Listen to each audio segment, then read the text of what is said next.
Hey, hey, hey. Oh, love it. Technology works sometimes. Yeah. How you How been? you doing? Me, Hey. you, me, you. You want to know what I learned? Talk to me. I learned that it is 53 degrees in Colorado right now, in Denver, Colorado, and it is also 53 degrees in Birmingham, Alabama, where it's a temperature. That's unbelievable. And it shouldn't happen that way, but it is surprisingly cool here and surprisingly warm for you as well. So I love sharing stuff with you. How's everybody doing tonight? Welcome to the Pete and Brian Experience, also known as Leadership. I was going to rebrand it. Also known as Leadership and Laughs with Pete and Brian. We're happy to be with you tonight. This is the, Brian, what do we call it? The best hour of your week. This is the best hour of everybody's week. It should be. It should be. We've had long days at work. If you're listening on the recorded podcast, we're glad to have you along. If you're watching live on LinkedIn or Facebook, we're just a couple of guys who used to work at Disney who love leadership and love having a good time. And so part of the fun of this 1 hour show, everybody, is just to sit back, relax, have a good time, have some fun. We like the interactivity, Brian. Am I right or am I right? Yeah, we do. We like it. Yes. It's comment, chat. We'll put them up there on the screen. We'll listen. Interact. Yeah, interact. Yeah. So if you're watching live on LinkedIn or Facebook, go ahead and put in the comments. Tell us where you're watching from. Let us know what's happening. But our first segment is always what we call Leading Off with Brian. I don't think we stole it from John Krasinski, because I think we were doing it before he was doing his whole good news thing. But I'd like to start off with some good news. So Brian, let me see if I got your theme song here, and we'll get you ready to go.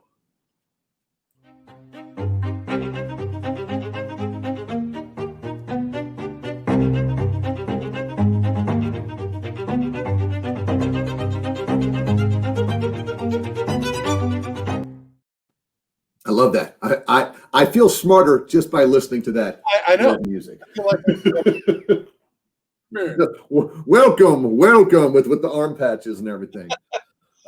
Man, do you need some good news this week? Because I need some good news, and we can relate it all to leadership. So yeah, by all means, what do you got for us? Let's throw the first one up there. This is, we say that not all heroes wear capes, right? Yes, correct. Correct. These heroes wear scrubs, so they're part of our hometown heroes, and this is real. What we're about to show you, if you're watching on the live visual here, this is real, and it's extremely cool. It's a Marvel Comics edition celebrating all of the healthcare workers who have done so much during the pandemic, Wow. So yeah, Marvel created the True Nurse Stories comic book in collaboration with Pennsylvania-based Allegheny Health Network, the AHN. And it focuses on true stories of nurses and their heroism in fighting the COVID pandemic, or just treating people during the COVID-19 pandemic. Each character that we see in the comic book. Oh, sorry, there they are. Yeah. Yeah, actually, go to the next one, because each character in the comic book serves as a blend of dozens of nurses throughout the AHN who shared their real life experiences, and we see some of them here. The hospital system actually surprised the nurses across the network recently with the project, and featured a rather emotional video of some of them reading the comic book to their children. Really? So they get to be like really in a comic book. The AHN's going to use the comic books throughout the hospitals, give it to kids to read, and they're going to use it for recruiting events. There's your leadership tie-in. Absolutely. And there's also going to be an e-reader version available from Marvel.com. I'm going to put this picture back up again because I love the cover. I mean, I love the guy in the back. It looks like he's getting ready to check my prostate. It looks like getting the arm up and ready to go. But wouldn't we all like to have a comic book made up after our life and our style and what we're doing. And it really, you couldn't ask for a better group of people to get something like this. Like you said, this can be used in recruiting. This can be used for morale boosting. This can be used for employee engagement. And like you said, it's something they can hand down to their kids. Did you say that they were reading it to their kids? They read it to their own children. Like, look, mommy's in a comic book. If you picture back up there one more time, yeah. Not that one, the one with the cover. There you go. So you see right in the front, there's a nurse kind of in that hero pose with her hands on her hips. And she's got a face shield and a mask on. And what you don't see here, I actually took a look a little bit at the comic book, but this is a story of a nurse who decided to go ahead and shave her head. And so you can see she's kind of bald there. Because it's just one less distraction that she has to deal with as she. Wow. And then if you, have you seen the pictures of the healthcare workers who, come home from work and they've got the almost marks, right? Yeah. Marks all around from wearing their PPE equipment. But anyway, it's awesome. Cool that we're celebrating those who are helping us. Terry says she loves this story. That's awesome. Hannah's listening in. We got a new listener from Asheville today, Brian. It's the 20s in North Carolina, so it's kind of all over the place. Our good buddy Joseph always listens. He wants his free T-shirts. No, get him on the phone. No, still not in, Joseph. No, still not in. I went to high school with Dan Book. We were thespians together back in the day. Insert your own joke there. So yeah, that's pretty cool, Dan. Thank you for joining us today. All right, story number 2, buddy. All right, story number 2. The NFL is one of my favorite. Oh, needy families and lows. How about that? What I did there? Like it, yeah. Hey, do you know what Giving Tuesday is? Yes, it comes after Cyber Monday, and it's the day when you're supposed to, since we're all give a lot more than you normally do, I guess, to different charities and things. Right? Yes. So, well, the NFL and Lowe's, not Home Depot, Lowe's. Not a sponsor. Also not a sponsor. Say the home improvement store Lowe's.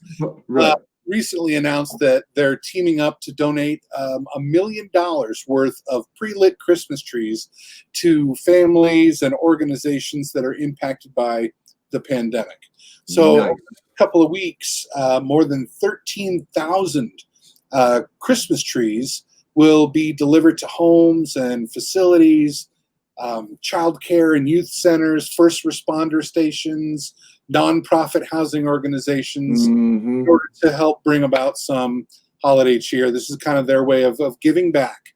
And they recruited some of the NFL superstars to, help with this, including Cowboys quarterback Dak Prescott, Minnesota Vikings receiver Adam Thielen, LA Rams quarterback Jared Goff. They're all just among the many NFL players who are working to donate trees within their local communities. And some of the NFL players are also going to be giving back to their hometowns by hosting drive-through events and sending personalized video messages to families in need. So, you talked on a previous episode about a drive-through. Was it drive-through Christmas lights? What was that? We were talking about at Give Kids the World down in Orlando, Give Kids the World Village.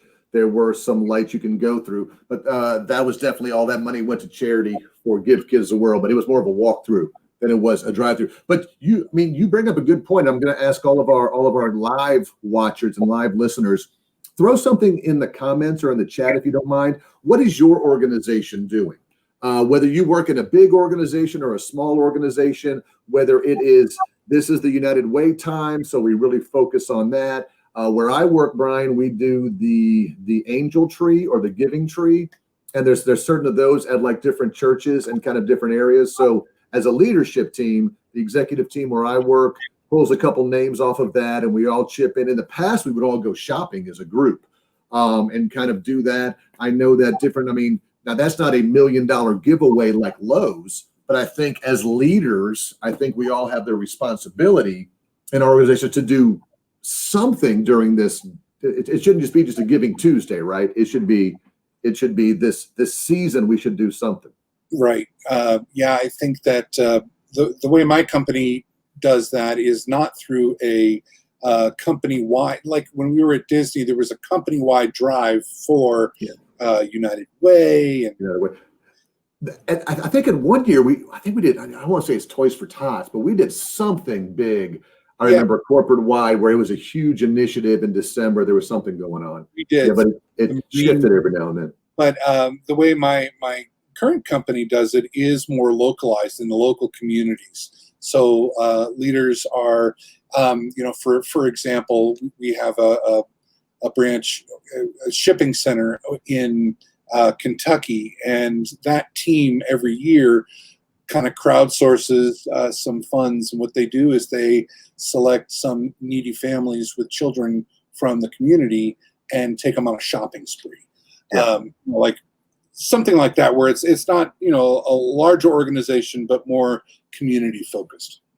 And this is good again for all of us, in leadership roles. And I tell people in training classes all the time, when you get promoted to management, you need to, whatever your new salary is that you got, whatever 5%, 6% bump that you got, you need to take $100, $200, whatever it is, and mentally put it aside that you don't have it, so that it's almost, you don't want to be one of those leaders who is like, no, I'm not buying Girl Scout cookies. No, I don't have anything to give. Yeah, this person, I'm not going to be involved in the flower exchange. So everything around that, you need to budget some of that money every year, because true leaders, servant leaders always give back. So make sure, I know times are tough for all of us these days, but times are even tougher for other people that we don't know about. All right, this one I couldn't think of a witty headline for you, so we just went with the facts. Just the facts, Brian. Just the facts. Well, everybody meet Bethany Moultrie. She's from Georgia, and Georgia, United States. She turned 6 in August. And speaking of giving back, she had something particularly special on her birthday list. She wanted to help homeless people through this difficult time, and she thought that care packages seemed like the perfect idea. So she and her mom, Colleen, launched Bethany's Happy Bags for the Homeless, just like it says there on the screen. What's that? Just unbelievable. Unbelievable how lame I am compared to all these kids. Go ahead. There's an interesting point here. So they created this on Facebook, and they also created an Amazon wish list and partnered with local homeless shelters there in their state of Georgia. Each bag that she created contains a little handwritten note from Bethany, as well as essential items that homeless people need, like food and first aid and toiletries, masks, Gatorade, stuff like that. And her family, Bethany's family, said the bags were a great way to get people involved in their community during a time when more traditional forms of volunteering have been put on hold. And, I know that I have a daughter who is in 8th grade, and normally when school is in person in session, they have a volunteering kind of a community give back component. Mm-hmm. And so she and her, but now they have to do it virtually, and they're trying to figure out how to do it. Yep. And so my daughter Sabrina came up with something similar to this, where they're going to try to virtually raise some money for people who have been impacted by the pandemic and may be homeless. I mean, every week you bring these stories to get us started off in a good mood, and every week you've always got one about a 6-year-old or an 8-year-old or a 9. Last week it was the guy who made the bats, and this time it's the people doing this. And there's so many lessons to be gleaned from this. Number one, sometimes if we had the hearts of children, we could get a lot more stuff done. And once we get, instead of being jaded as adults, and thinking of all the processes. And the other thing is, what are we teaching our kids, Brian? Like you said, talking to your daughter, letting your kids know that, one person can make a difference, and when we can do all these things before you get jaded by society and politics and regionalism and all this kind of stuff. So this is just a great story. And just her smile too, just makes me, makes me absolutely happy. Just want to pick her up and squeeze her, but I shouldn't do that because I'm a stranger. Because you're a stranger. Hey, 3 good stories, man. Way to get us started. That's absolutely fantastic. And I'm in a much better mood already. All right. Let's see what's coming up next.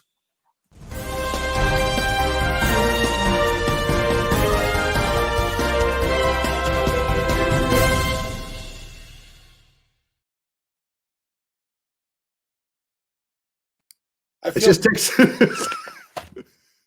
just takes forever to come back. Yeah. It's the Leadership and Laughs article of the week, and we're still working off of the article from last week from our friends at BambooHR. Not a sponsor, but BambooHR for all your HR needs. Go to BambooHR. Thank you. So last week, let me pull up the graphic. This is an article that the gentleman Bryson Kearl wrote, and he was talking about 16 ways to stay positive at work. And I think we kind of chose this article to talk about with the audience today, Brian, because boy, do we need to find ways to be more positive at work right now. Even most of the time in December during the holidays, everybody's in a better mood, everybody's positive. But boy, it does seem like with the vaccine and the virus and the layoffs and the political transition and all this stuff that I'm working remotely, I'm not working, my friend has lost their job. I got an email today from a friend in my neighborhood who said, hey, my best friend's wife just lost, her job. If you know of anything, be aware. So we could use some positivity, Brian. So this gentleman wrote this article about 16 ways to be more positive at work. So let me throw this up here. There we go. And let me throw up last week's, Brian. Do you remember any of last week's at all? I do, because a lot of them hit home with me about developing a routine, practicing gratitude. Yep. Being healthy. Scooch over with me. There you go. Hey, how are you?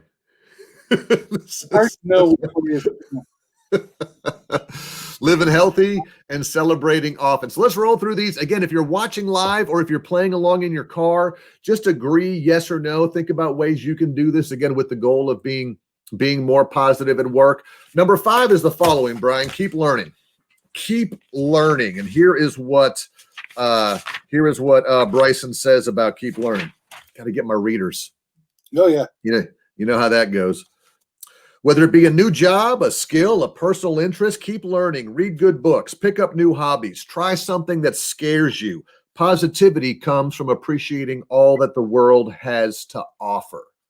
And that's interesting because, again, from a learning perspective, and you and I live in the world of training and development, learning and development, some people view this as it takes more out of my day. Why do I want to read about American history? Why do I want to read about a new skill? How does that make me more positive at work?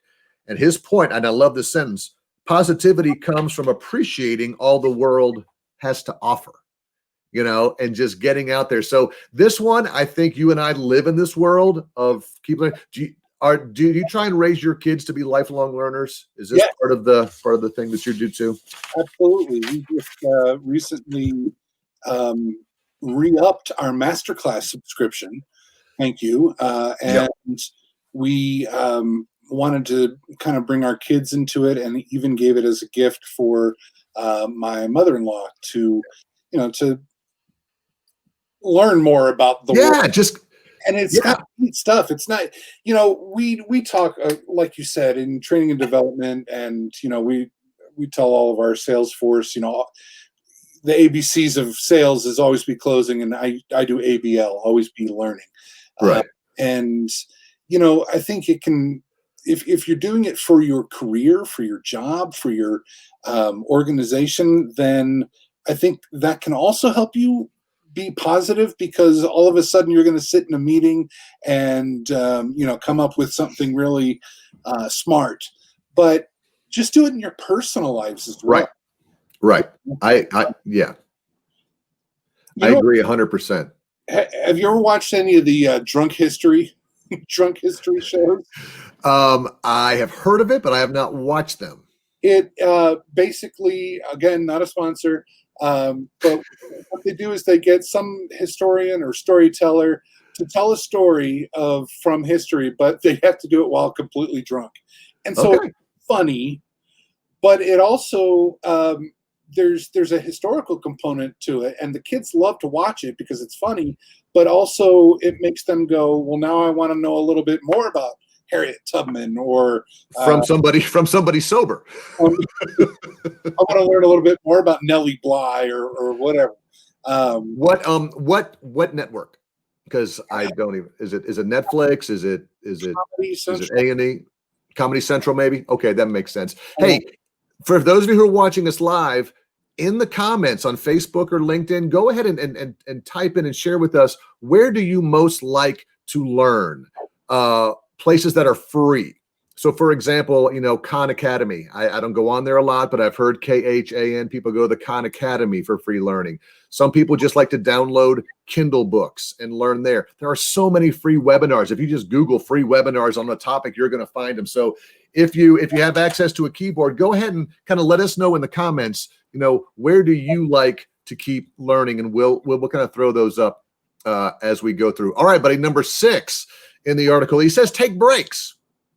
He says, take breaks. He said, it's too bad that people don't come with batteries included because we have to recharge. Right now, we keep going until we're burned out, at which point it's impossible to stay positive at work.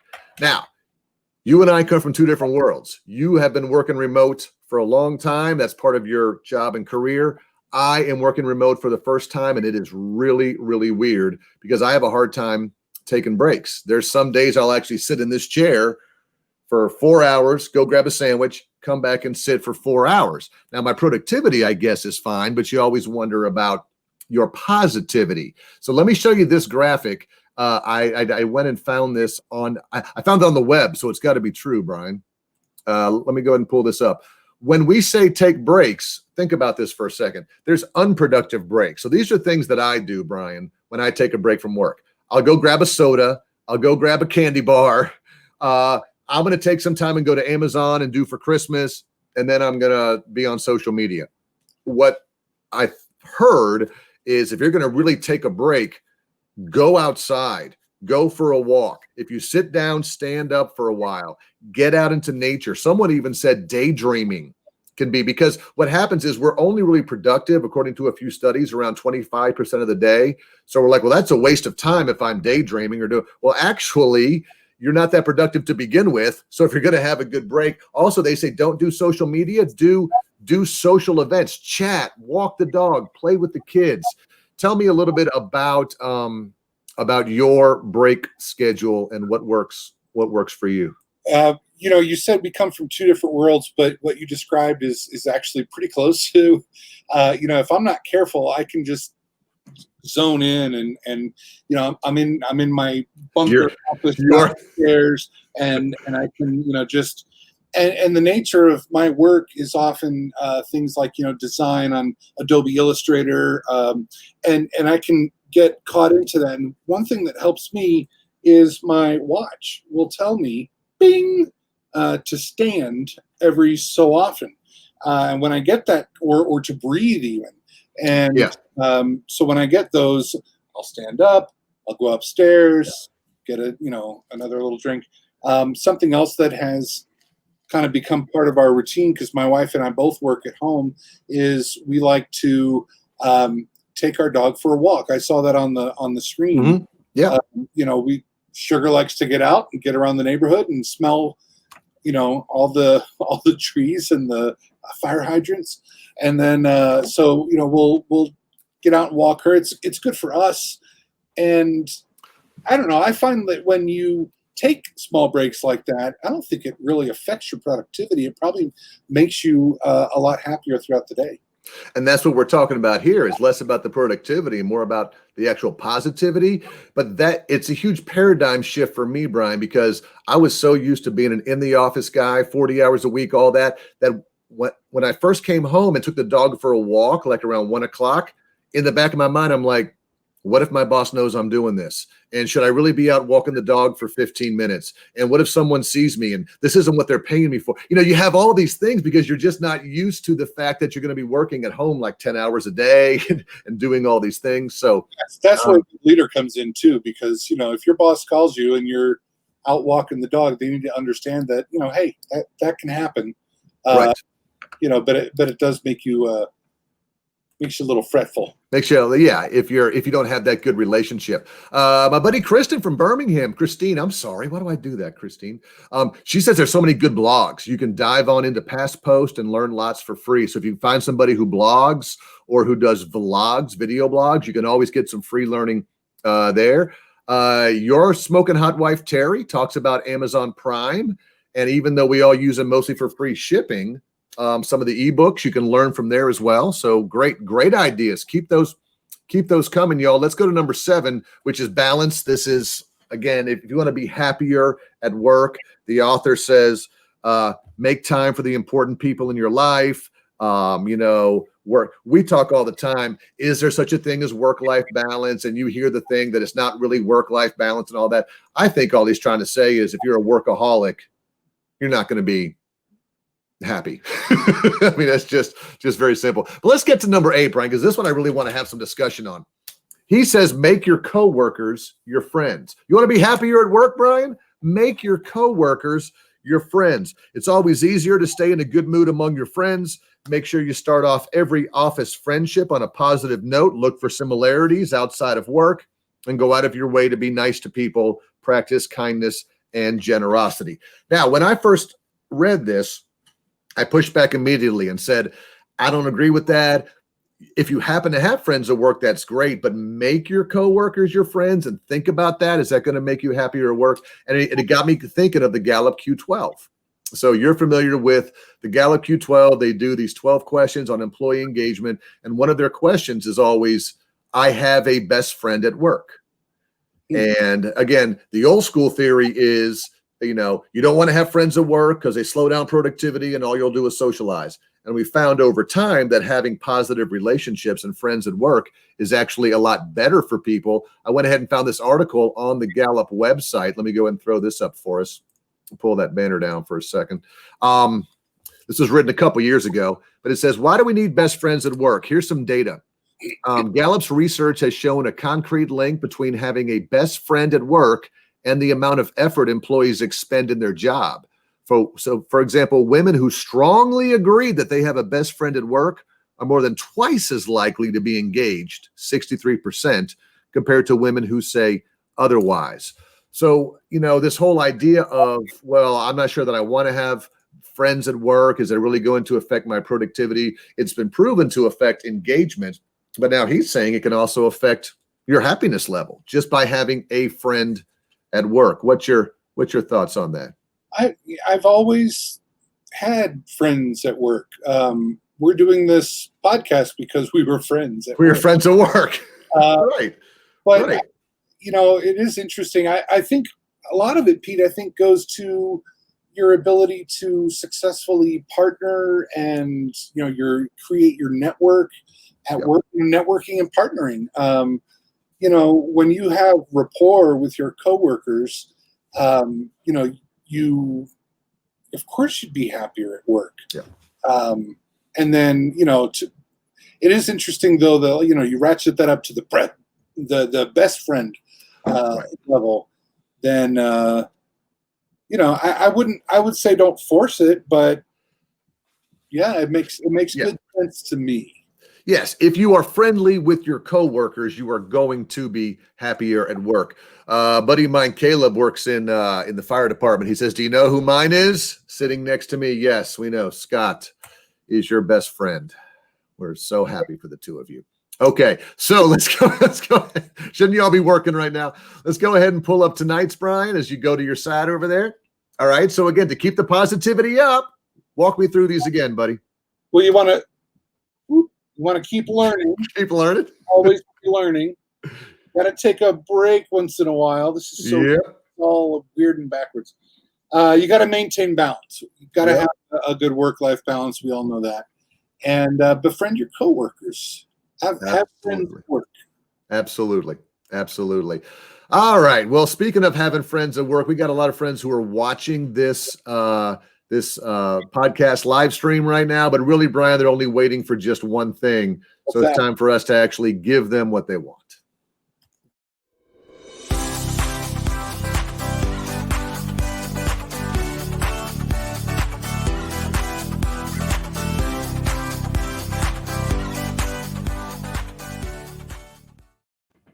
That's right. It's time for everybody's favorite leadership statistics game show. It's Over and Under with my buddy Brian. Give yourself a bunch of bells, Brian. Come on, set yourself up. There we go.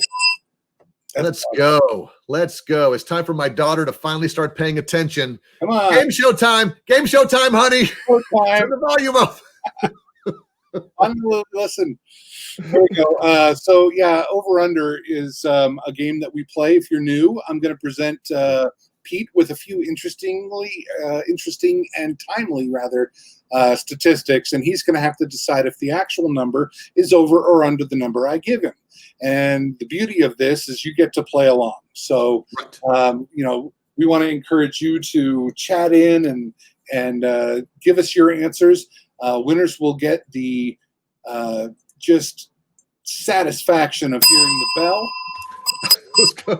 I was trying to find my phone, so when you said what they get, I was going to say. Oh, well, hold on. Yeah. Leaders will get a complimentary Leadership and Laughs lava lamp sent right to your home just in time for the holiday season. So yeah, check your answers, and we'll try to guess over or under. So today. Hey, by the way, before you get started, let me just remind the entire audience, your entire self-esteem should be around this game show for the rest of the week. I know a lot of you follow pro football and college football, and you align your self-esteem with that. If you go 3 out of 3 in this game, you're walking on cloud 9, Brian. I mean, you are sticking it to the man. So I don't want to put a lot of pressure on everybody, but this is what it's all about. I believe you were 3 for 3 last week. You must have had a good week this week. Oh, I had a great week. Yeah. All right. So this one's all about how do we communicate and engage with our customers. Famous person once said, without customers, you have no business being in business. I agree with that. Hashtag Pete Blank. Yeah, trademark. Trademark Pete Blank. So the CMO Council, Chief Marketing Officer Council, recently surveyed more than 2,000 consumers, and they did this just in October. So, we always try to tell you when the surveys were taken so that you can kind of put that in the perspective of whether it's COVID times or not. Correct. Yeah. Because it's changed. And in fact, that's kind of what the point is here. In October, they were looking at ways that customers prefer to engage with brands and corporate organizations. So the survey is called How COVID Has Changed the Channels of Engagement. And I thought we'd take a look at just a few of the findings tonight. Okay. I'm ready. All right. So let's get into it.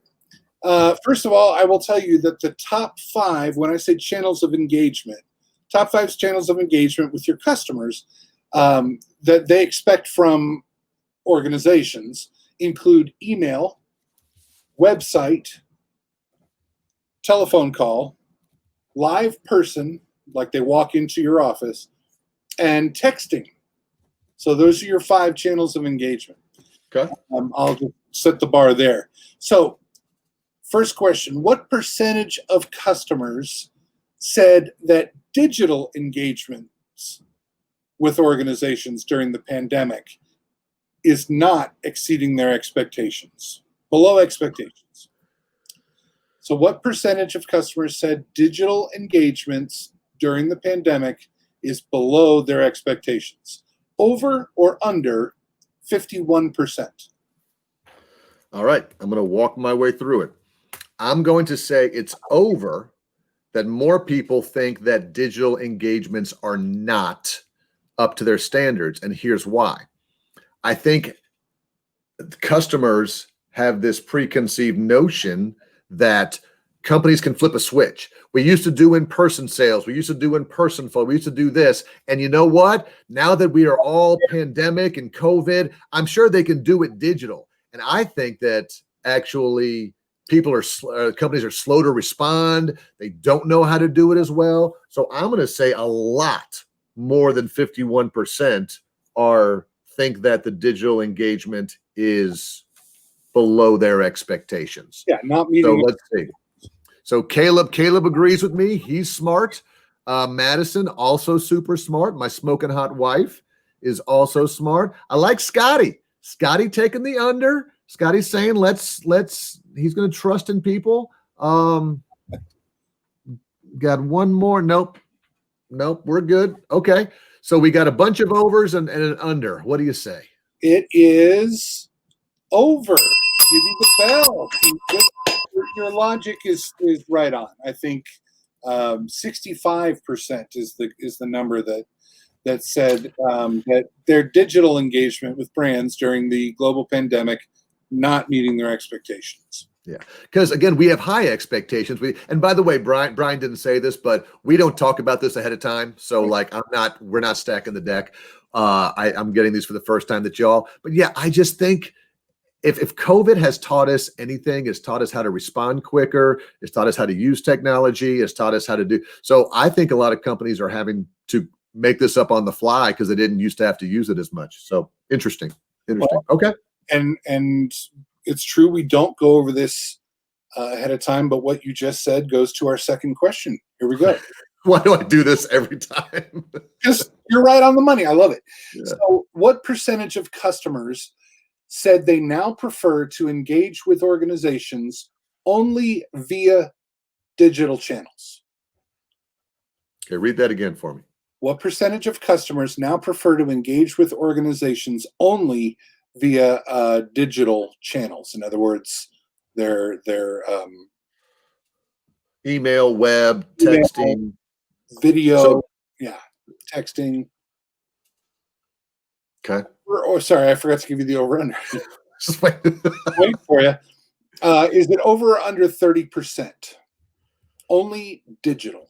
Wow. See, that surprises me off the bat because I really thought it would be higher. And you know what? This was done in October, you said, and I would really like to know if the answers are different depending on your region of the country. Like some regions where COVID has hit harder, there's been a bigger lockdown.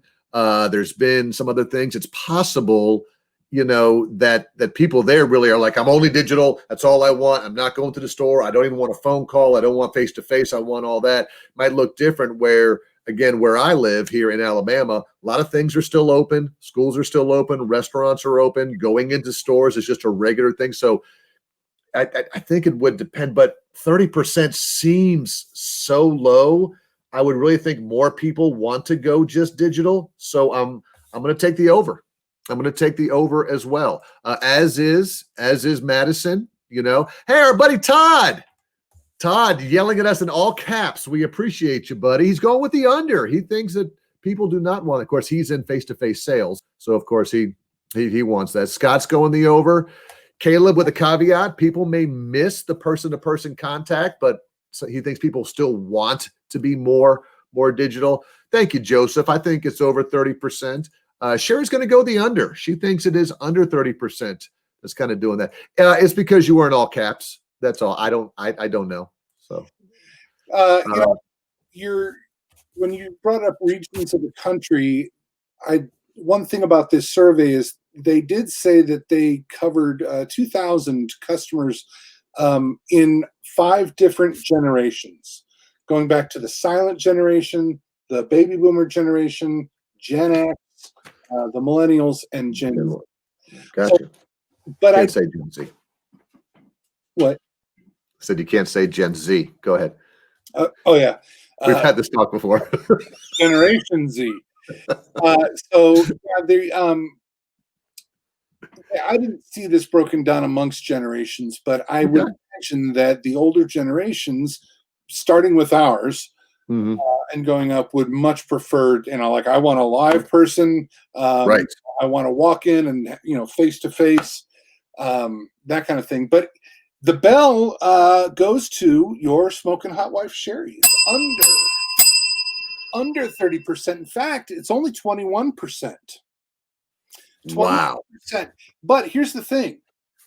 Your thinking tracks, because 21% is actually up from only 10% last year. We're talking okay. people, so it's more than doubled this year with the, it's likely reflecting the impact of the pandemic on our habits. Yeah. But yeah, I think it's growing, and I think that number is going to continue to grow. That's just a little Brian foreshadowing. I think it'll keep growing. That the newer generations as they come on will prefer just digital. I mean, I have coworkers who like, don't pick up the phone and call me. Just, this could have been a text, that kind of Yeah, right. Hey, there's jobs out there that are called futurists. You should be a futurist.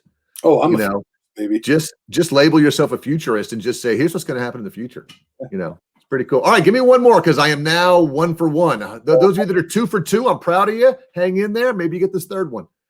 All right. So finally here, what percentage of consumers now view email as the communication channel that they could not live without? One is I'm just laughing. What percentage of customers now view email as the communication channel they cannot live without? Over or under 59%? Okay. I want to take the over, because that's me. It's me. I love email. I live on email. We communicate in my work in email. Government lives off of email. But based on what you just said, and based on what I've heard, is just phone usage and text and Slack. And what's the other one that's kind of like Slack that people can just go back and forth on, and just instant chat bots that kind of pop up. And as much as I'd like it to be higher than 59%, because I think, which that still surprised me is high, I'm going to take the under. I'm going to say most of the people out there are getting away from email and want something in more quick, real time. My daughter agrees. My buddy Scott agrees. His buddies Caleb agrees.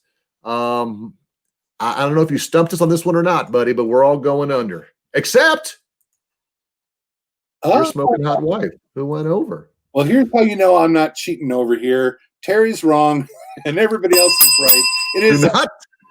It's under, but not by much. It's 55%, and 65%. 55.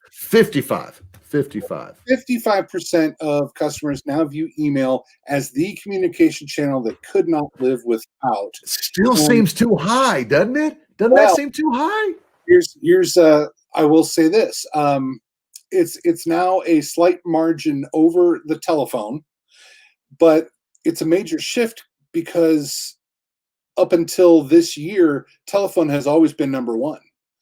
Phone was an overwhelming choice last year, and now email has taken it over. See, I'm tracking with Joseph. It's just, yes, I guess email, and maybe it's just a population thing where the majority of their people who they polled were email and older email, and email is safe and email is secure, and I can track it, as opposed to I can't type on this and do my things. But I wouldn't be surprised over the next few years. I mean, I've already been told, like you said, people who say, why are you emailing me this? Why can't you just text it or Slack it or something like that? So, in a work perspective, I like email because it's searchable. And, yes, a week doesn't go by that my boss doesn't, come to me and say, hey, what did we decide on this 4 years ago? Didn't somebody approve this? And I can go back and look up and say, here you go. Here's the email. Yep. Right, which I probably couldn't find on a chat bot or on a text communication or something like that. So, hey, those were good. I don't think anybody went 3 for 3. Most of the time, we've got people crowing in the comments, going 3 for 3. Suck it, Brian. This is my week. Things like that, and nobody is crowing this week. I think most people got either 2 or 1. So well done, buddy. Well done. Those were very, very interesting. All right. Brian, where did you and I both used to work? Chick-fil-A. Oh, no. No. That would be Walt Disney World. Yeah, so we're going to get to our last segment called the Daily Disney. And good news for you, I brought back the old theme song. The new theme song was dead in arrival after 1 week. So let's bring up the old one.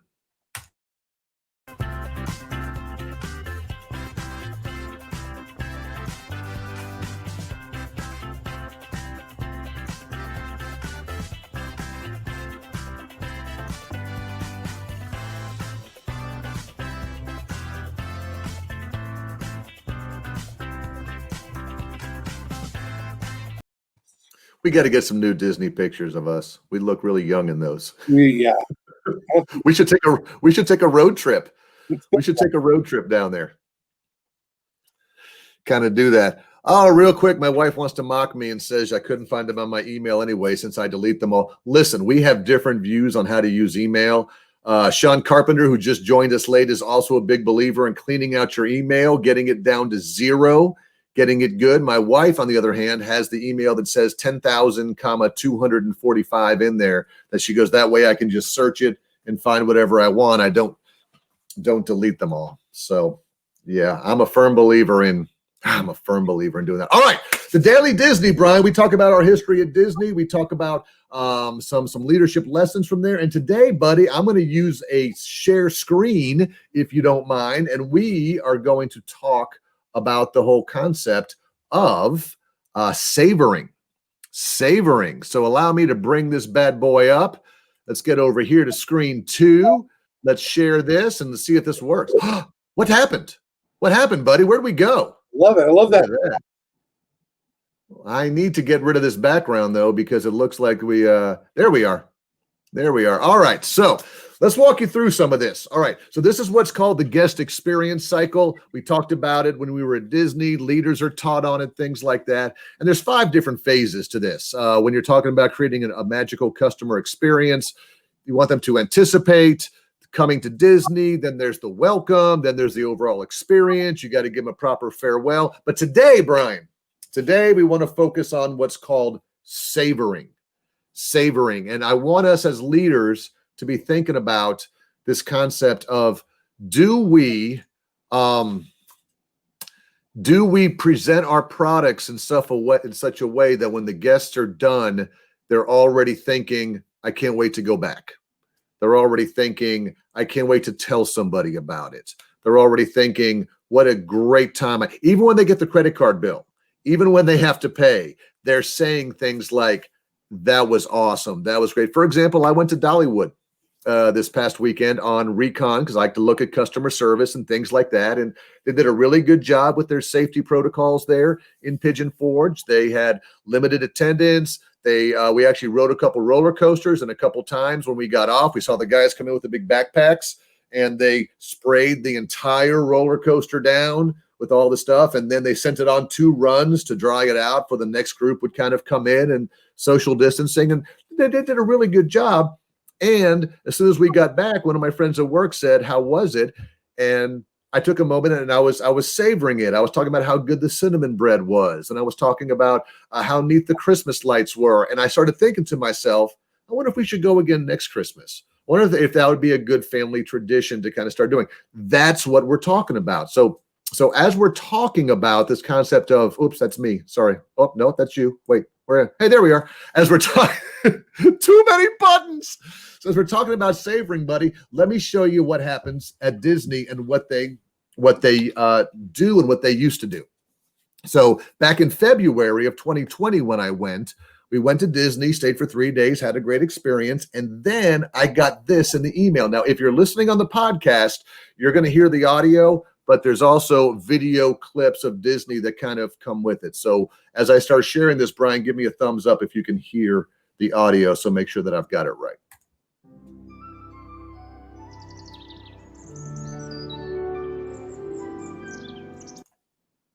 Oops.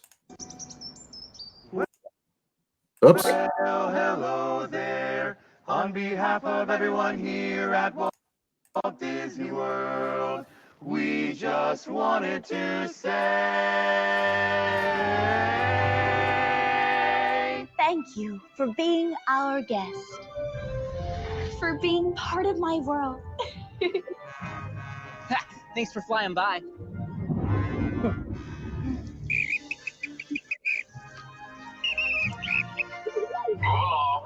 Thank you for making it a perfect day. Thanks for joining in our celebration. You're welcome. I do hope all of your dreams came true.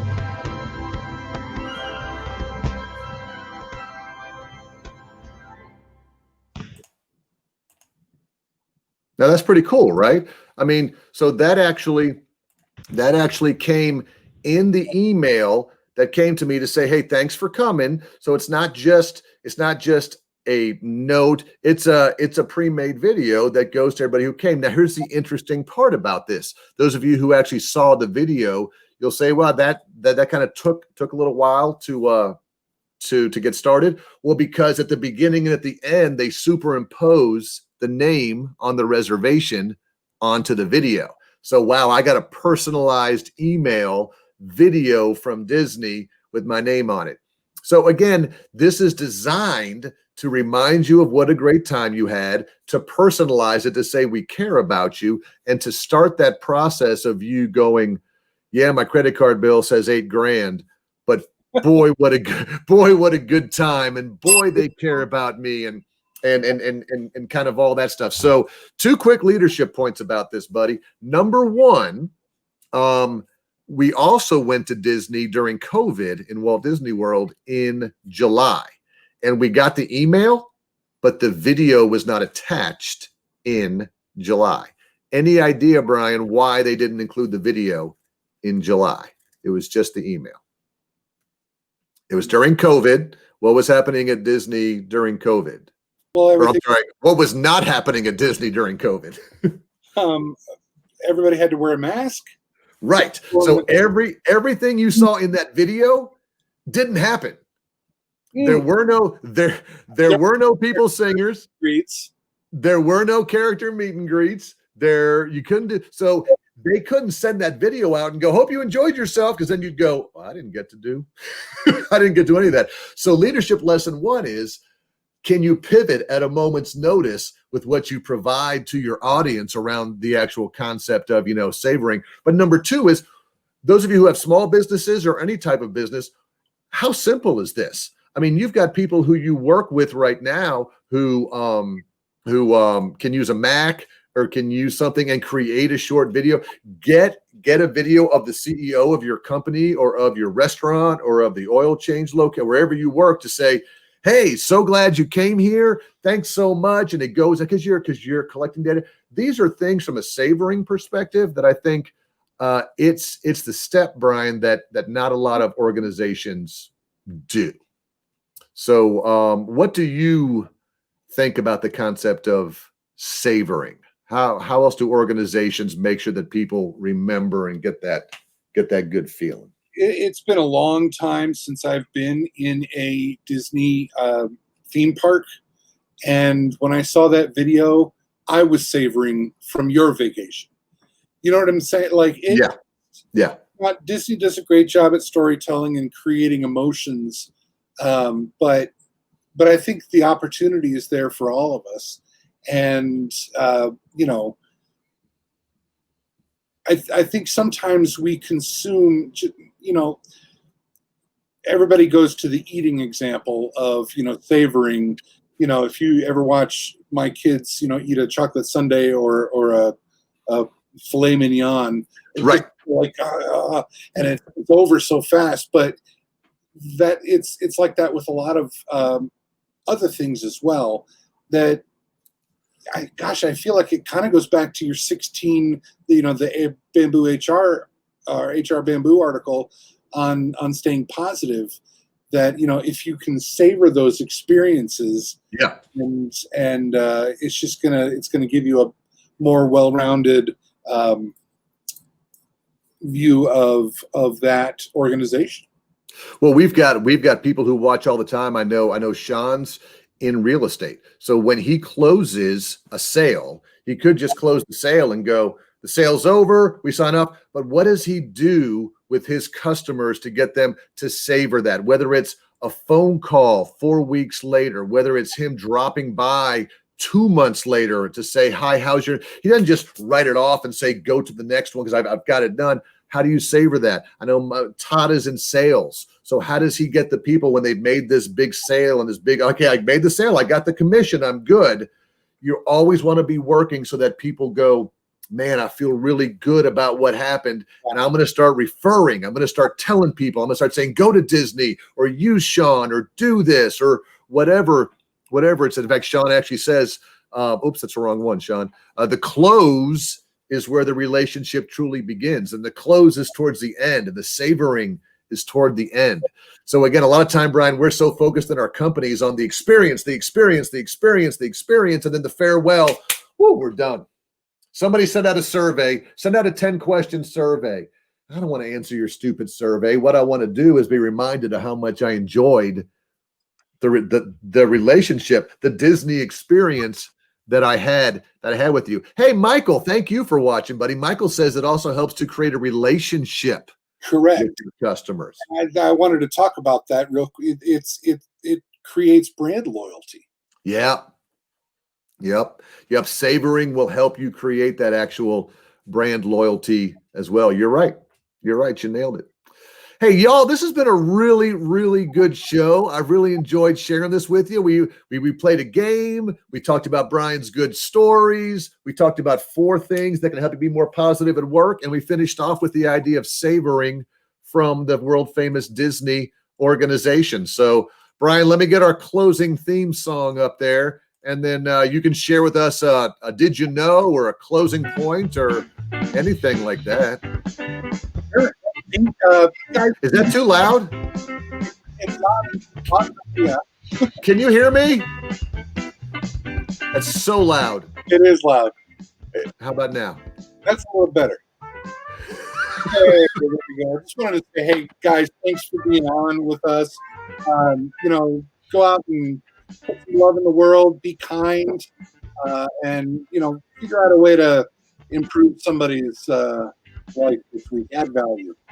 Be a leader and put some leadership love in the world. And if not, just drink a big mug of bourbon there that you've got in the old the old thing.